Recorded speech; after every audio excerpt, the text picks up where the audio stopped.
Guys, जैसे कि हमने पिछले एपिसोड में देखा कि होली सिस्टर लाइट की टीम को बंद करने वाली होती है क्योंकि लाइट ने एक ऐसे रैंकर की हड्डियां तोड़ी होती हैं। और जैसे कि आपको याद ही होगा कि सेकंड एपिसोड में भी कुछ लोगों ने उसे कहा था कि अगर वो होली सिस्टर के खिलाफ जाएगा तो उसके साथ बिल्कुल अच्छा नहीं होगा। और वैसे भी पहले भी बेचारों की मिशन ना मिलने की वजह से लंका लगी हुई है। लाइट ऐसे कैसे पार्टी को बंद होने दे सकता है, जिस वजह से वो होली सिस्टर के डिसीजन को चैलेंज करता है, जिस वजह से उन लोगों को एक और चांस मिल जाता है और तब उन्हें एक मिशन करने के लिए कहा जाता है। पर बिना तलवार के वो मिशन पर कैसे जाएगा, क्योंकि बंदे ने हर लड़ाई के अंदर अपनी तलवार तोड़ी ही है। मुझे लग रहा है कि ये ना तानजीरो के नक्शे कदम पर चल रहा है। वैसे हैगन आस्का ने उसके लिए तलवार बना तो दी थी, है ना, पर शायद लाइट की किस्मत इतनी अच्छी नहीं है क्योंकि गिल्ड वाले उसे नई तलवार देने से मना कर देते हैं और उसे भी एक हैगन आजुका की जरूरत आंट पड़ती है, जिसे ढूंढने के लिए वो निकल पड़ता है। पर यहाँ पर कहानी में एक ट्विस्ट होता है क्योंकि यहाँ पर हैगन आजुका एक लड़का नहीं लड़की होती है और वही अकेली होती है जो कि उसकी मदद कर सकती है, क्योंकि बाकी सारे तो फट्टू होते हैं। क्योंकि होली सिस्टर की वजह से सभी लोग लाइट की तलवार बनाने से मना कर देते हैं, पर बेचारा लाइट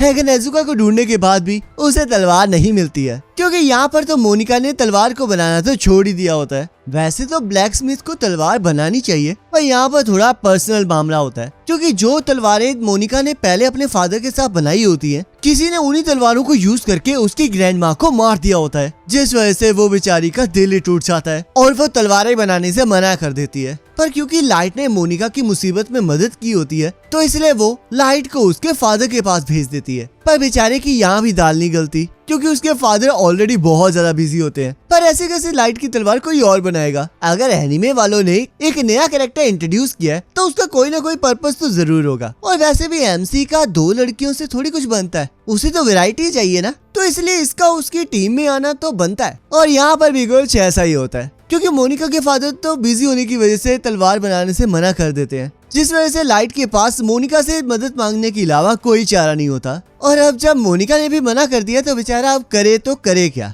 जिस वजह से इसमें तड़का लगाने के लिए एनिमे वाले एक और कैरेक्टर को इंट्रोड्यूस करते हैं जो कि यहाँ का मेन विलन होता है। क्योंकि अगर लाइट को अपना काम निकलवाना है तो लड़की को तो पटाना पड़ेगा ही, और एक विलन से बचाने से अच्छा और क्या ही हो सकता है। वैसे देखा जाए ये प्लान बुरा भी नहीं है, लगता है दोस्तों के साथ ये प्लान डिस्कस करना ही पड़ेगा। और इन सभी चीजों के बीच में हम सिस्टर को तो भूल ही गए, पर एनीमे वाले इस सिस्टर को हमें ऐसे कैसे भूलने दे सकते हैं, जिस वजह से हम देखते हैं कि यामाडो भी सिस्टर का ही एक प्यादा होता है और सिस्टर ने उसे लाइट को जिंदा पकड़ने के लिए भेजा होता है। मेन विलन से पहले कुछ उसके प्यादे भी तो आने चाहिए, जिस वजह से हम देखते हैं यामाडो के साथ ही लाइट को पकड़ने के लिए मोनिका को उठाकर ले जाते हैं, क्योंकि उन्हें भी पता है कि हीरो लड़की को बचाने तो जरूर आएगा। और ऐसा होता भी है और लाइट दया की तरह दरवाजा तोड़ते हुए मोनिका को बचाने चला जाता है। वैसे इस लड़ाई में सिर्फ एंट्री बढ़िया थी क्योंकि प्यादे कुछ कर पाते उससे पहले ही लाइट ने उन्हें सुला दिया था और मोनिका को बचाकर वापस ले आया था। तब यहाँ पर हमारे मेन विलन की ईगो को ठेस पहुंच जाती है और वो लाइट को सबक सिखाने के लिए तैयार हो जाता है। और जब विलन भी तैयार है और हीरो का प्लान भी तैयार है तो चलो फिर लड़की बचाने का एक्शन स्टार्ट किया जाए। और यहाँ पर हमारा मेन विलन लड़की के परिवार वालों को पकड़कर लाइट को चैलेंज कर देता है, जहाँ पर हमारा भाई बहुत मार खाता है पर उसके अंदर आस्था जितनी डिटर्मिनेशन होती है, जिस वजह से वो हार ही नहीं मान रहा होता। वैसे तो इस लड़ाई में काफी कुछ होता है, जैसे कि लाइट अपनी स्लीपिंग स्किल का इस्तेमाल नहीं कर पा रहा होता क्योंकि उसके सामने वाला लाइटनिंग स्किल का इस्तेमाल कर रहा होता है, और ऊपर से बीच में मोनिका भी उसकी मदद करने की कोशिश करती है पर उससे भी लाइट का कुछ नहीं बनता। वैसे इसमें जब लाइट को तलवार मिलती है तब मुझे लगा था कि लाइट शायद इसी तलवार से उस लड़ाई को खत्म कर देगा, पर फिर ब्लैक स्मिथ के वहाँ पर आने का तो फायदा ही नहीं होता, तो इसलिए लाइट का मार खाना तो बनता था। और ऊपर से पता नहीं उस विलन के पास पावर रेंजर जंगल फ्यूरी वाली पावर कैसे आ जाती है, क्योंकि वो भी वहाँ पर अपने लाइटनिंग वाले शेर को बुला लेता है, जिससे कि लाइट और ज्यादा जख्मी हो जाता है। तब मोनिका भी उसे मार खाता हुआ देखकर उसके लिए तलवार बनाने के लिए तैयार हो जाती है। वैसे आप सोच रहे होंगे कि कुछ ज्यादा ही फास्ट फॉरवर्ड हो गया, क्योंकि आखिरकार लड़की इतनी जल्दी तलवार बनाने के लिए कैसे मान गई। वैसे ऐसा इसलिए हुआ है क्योंकि पिछली रात को हमारे भाई ने लड़की को पटाया होता है, जहाँ पर उसने रात भर उसकी दुख भरी दास्तां सुनी होती है और उसे रोने के लिए अपना कांधा दिया होता है, जिस वजह से इमोशनल बॉन्ड तो बन चुका था और जो इमोशनल अत्याचार की जरूरत थी वो लड़ाई ने पूरा कर दी, जिस वजह से मोनिका तलवार बनाने के लिए तैयार हो गई और उसने और आयला ने मिलकर अपने परिवार को बचाकर लाइट के लिए एक तलवार को बना ही दिया। और इस एनीमे के अंदर एक मेन चीज तो रह गई और वो है हमारा स्किल फ्रूट, जिसे खाए बिना हमारा फ्रूट माशा आगे कैसे बढ़ सकता है। और यहाँ पर भी कुछ ऐसा ही होता है। जहाँ पर आयला गलती से उस स्किल फ्रूट को दुश्मन के पास फेंक देती है, पर हमारा बेचारा भोला दुश्मन लाइट को ही वो स्किल फ्रूट खिला देता है। क्योंकि देखा जाए तो उसने यही सुना होता है कि अगर कोई भी person second time skill fruit को खा ले तो वो उसी टाइम मारा जाएगा। और हमें भी एनिमे की शुरुआत में यही बताया गया होता है कि एक पर्सन सिर्फ एक ही स्किल फ्रूट को खा सकता है। और लाइट तो एमसी है, तो उसके पास कुछ ना कुछ स्पेशल चीज तो होनी चाहिए थी। अब पूरा एनीमे फ्रूट मास्टर की स्किल पर तो निकाल नहीं सकते, तो इसलिए उन्होंने उसे और भी ज्यादा स्किल फ्रूट्स को खाने की पावर दे दी,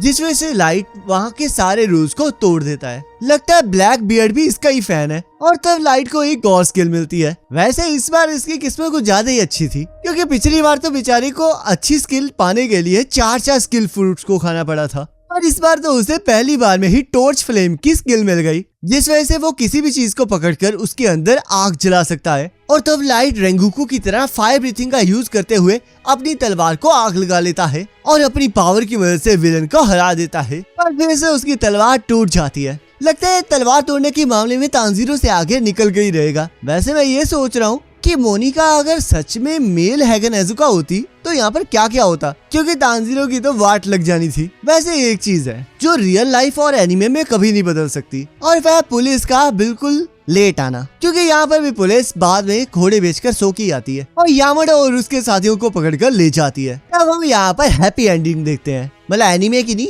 एपिसोड की, जहाँ पर मोनिका और उसके फादर इकट्ठे हो जाते हैं और वो सभी लोग मिलकर पार्टी कर रहे होते हैं, और मोनिका भी अपने प्यारे लाइट के लिए एक अच्छी सी तलवार बनाने के लिए तैयार हो जाती है। पर हम लोग इस चक्कर में अपने प्यारी भाभी को कैसे भूल सकते हैं, वो भी तो इस टाइम एथीना जाकर डार्टिना के बारे में पता जो लगा रही है, और वहाँ जाकर क्या क्या होता है उसके बारे में तो हम नेक्स्ट वीडियो में बात करेंगे। और ये देखना भी काफी इंटरेस्टिंग होगा कि हमारी भाभी एक और लड़की को टीम में देखकर कैसे रिएक्ट करेगी। अब इसके आगे क्या होता है इसके बारे में तो हमें नेक्स्ट एपिसोड में पता लगेगा, जिसका लिंक आपकी स्क्रीन पर आ रहा होगा, उस पर क्लिक करके उन एपिसोड्स को देख सकते हो।